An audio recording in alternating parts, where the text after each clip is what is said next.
Hey guys, we're back here. We're actually answering a lot of your questions on the comments. We got Kelly here in her first couple weeks working with us, so she's going to be asking the questions that you are commenting, and this is our way of getting back to everyone because it's tricky to get back to everyone always. So we're going to answer them, and then Kelly, yeah, go for it. Whatever we got. I don't know what the questions are, so I'm just going to answer them off the cuff.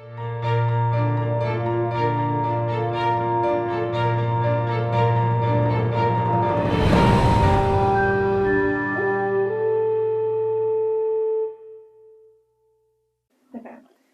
Zion445 said, "Hi Chris, thanks for the video. I'm new to the insurance industry and planning to get a license. In your description below, it says Adelfia is hiring. Do you hire and support a new licensee, just in case I pass my exam?" Yeah, no, definitely. This is actually great because I was thinking about this over the weekend.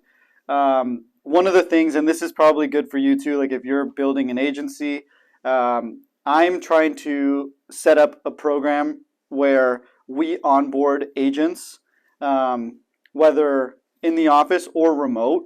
So it's kind of what I'm looking into doing is expanding and kind of even opening up to possibly different agents in different states, which is something. Obviously, we need you to be licensed. As we continue to grow with our leads, like our lead generation, we just need agents to sell the policy. So I'm almost like setting up like something where agents can be in different places and selling policies, and we're just generating so many leads that that's so yeah. Okay, on a similar topic, ZS said, "Best of luck on the second half of 2022, Chris. Where are you sourcing Thank you. leads?" Sourcing leads, good question. Thank you first off, because I really feel like I'm making like a strong push for the second half of the year. We're in June, so like it's really just smack in the middle right now, and I've been thinking about that a lot. As far as sourcing the leads, we are getting data for our target market, which is contractors, and then we set up campaigns for emails, texts, and then that generates kind of somebody's interest, and then from there we have to just call them and then make them into qualified leads. So get the good, like it all comes down to having really, really good data. Like when you have really good data, then you can actually create opportunities because you need to have emails, real phone numbers, real names of people. And then that way, when you do an email campaign and they respond, sure, like 9 out of 10 people are going to say no, or they're not going to respond or say no. And then 1 out of those 10 people will respond and say, sure, I'll take a quote. And those ones you just have to kind of, separate and nurture and then eventually convert into a policy, into a deal. But first off, pull your data. So the question was like, where am I getting them, right? Mm-hmm. Okay, so yeah, I mean, you can try different lead vendors. We don't really purchase lead vendors. We get people that data scrape. So I'll go on like Fiverr and I'll hire somebody for a very low cost and somewhere around the world to scrape the specific data. So you can just find a yellow page or wherever you can Google where there's listings of the specific niche that you want to focus on. You can just have them scrape the data. Most of the times people aren't going to put wrong phone numbers and emails on their like sites, so it's going to be, most of the time it's good data, and then it's just a matter of whatever you do with the data after that. But I like to scrape it, or you could just buy leads. Just Google like Quote Wizard or Zip Quote, or depending on what you're doing. So yeah. Okay. So when do you speak to the client prior to bringing home policy when referred by the lender? Okay, yeah, Isaac, I think I know what you're saying. So usually we get referred something from a lender. I was actually telling them this morning, I was like, these are the best deals because lenders just refer you deals. They're already in escrow. They just need a homeowner's policy on the property. So they'll send us something and we'll immediately quote it. Like we quote it right away and get it back to our lender. That's more for like our relationship because they need agents that are fast and can turn stuff around quickly. So we'll immediately quote it, send it back. And usually we'll say like, can we speak to the customer or can we email this to the customer? They'll give us the customer information, email it.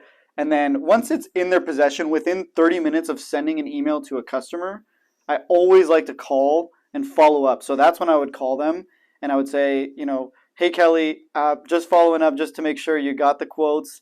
We sent over 3 different options. I always like to send quotes in threes. So I'll say, hey Kelly, we send an enhanced option, something standard kind of in the middle, and then a basic option. Did you get a chance to look at those? And then you'll be like, no, I just opened my email. Great. Well, if you have a second, let's just take a look at it right now. The enhanced has this, this, and this. Middle has this, this, and this, and the basic has this, this, and this. Were you looking for something a little bit cheaper, or are you looking to have like the best cover? Or what are you looking for? And then you tell me, and then that way we can go ahead and sell.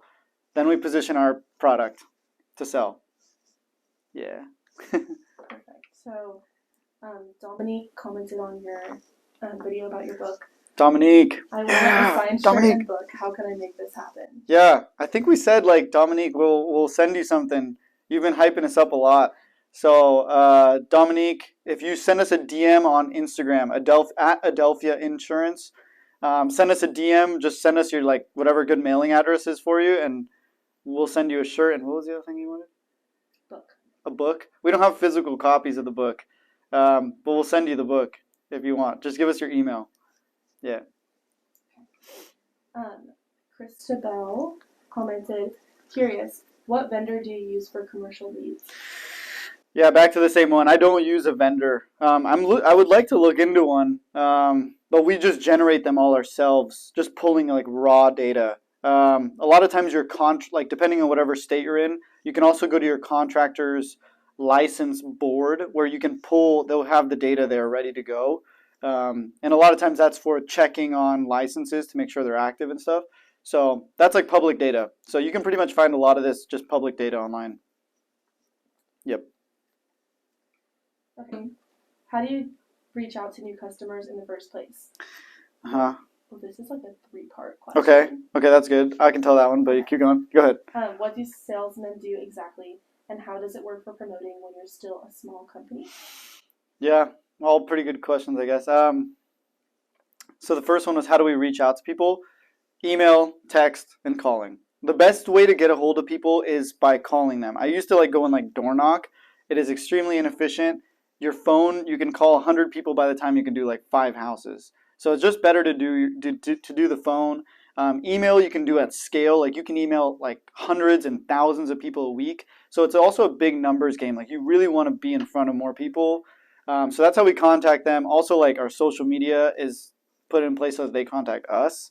The name of the game is also to get your phone to ring, not just like you calling people. Like you want to make sure you're getting leads and your phone's ringing and your email's popping up.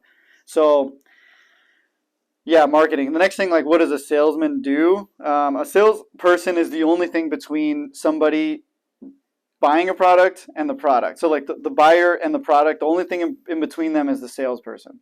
So being really good at sales is like, a salesperson is supposed to reduce the resistance of a person buying a product, and obviously like ethically and doing all the right things to make sure that it is the right thing for them. But number one thing is like gathering a salesperson should gather information, learn about their customer, find out their needs, and then solve their needs.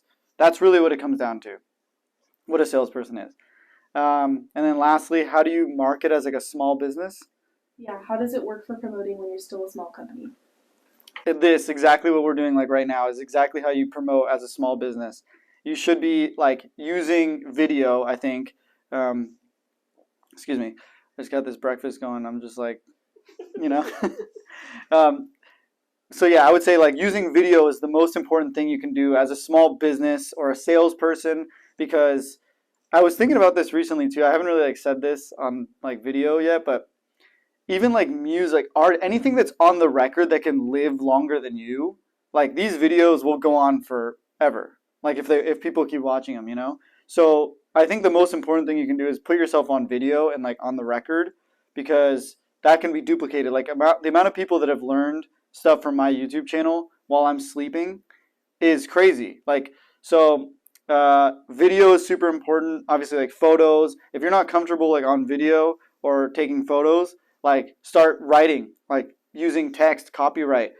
LinkedIn, like good posts on LinkedIn, Facebook, YouTube, Instagram. And number one thing I would focus now is TikTok, because TikTok videos have the potential to reach like massive numbers. If you post on Facebook, you're going to reach your friends and family and maybe like 300, 400, 500 people. TikTok can reach like hundreds of, like, have you guys seen like these things like blow up? It's like you make one good video and then boom, now you're getting sponsored by like the cranberry juice, you know? So I want to get sponsored by like cranberry juice.